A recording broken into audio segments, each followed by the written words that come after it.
My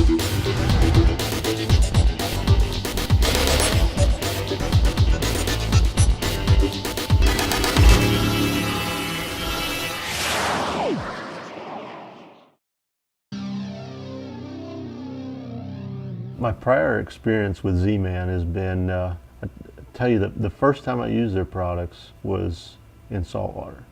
I used to fish the Redfish circuit. When FLW had the Redfish, I fished it with my father-in-law, and I did that for 3 years.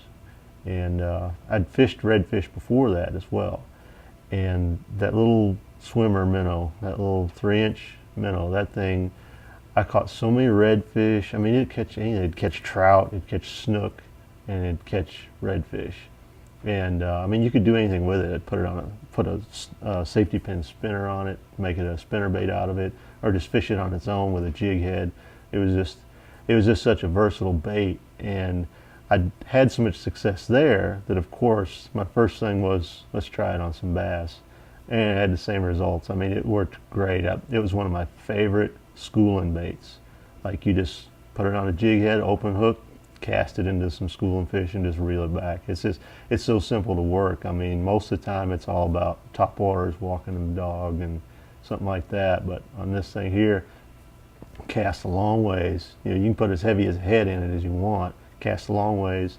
And if you get into the white bass or something like that, they don't tear it up. You can't hurt this stuff. The only fish I've found that can hurt this Elaztech is a blowfish. Them little puffer fish you catch down saltwater, they will nip little chunks of it, but that's the only fish that I have found that have affected that. So that was my first experience with it. And so from there, it led me to look into what else have they got, what other things I can use of theirs.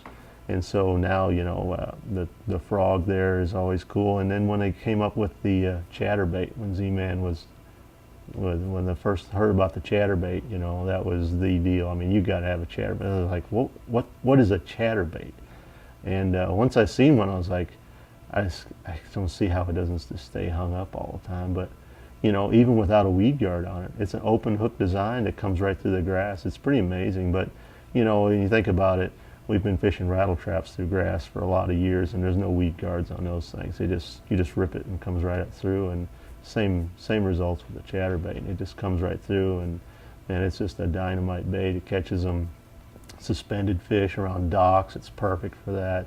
Not only just in the grass. I mean, I love fishing those. Go through a marina with a chatterbait, a white one with a little white twin tail on the back of it, and just reel it around. It's perfect. I mean, it's a spot getter. Now it'll eliminate some spots out from under a marina right there.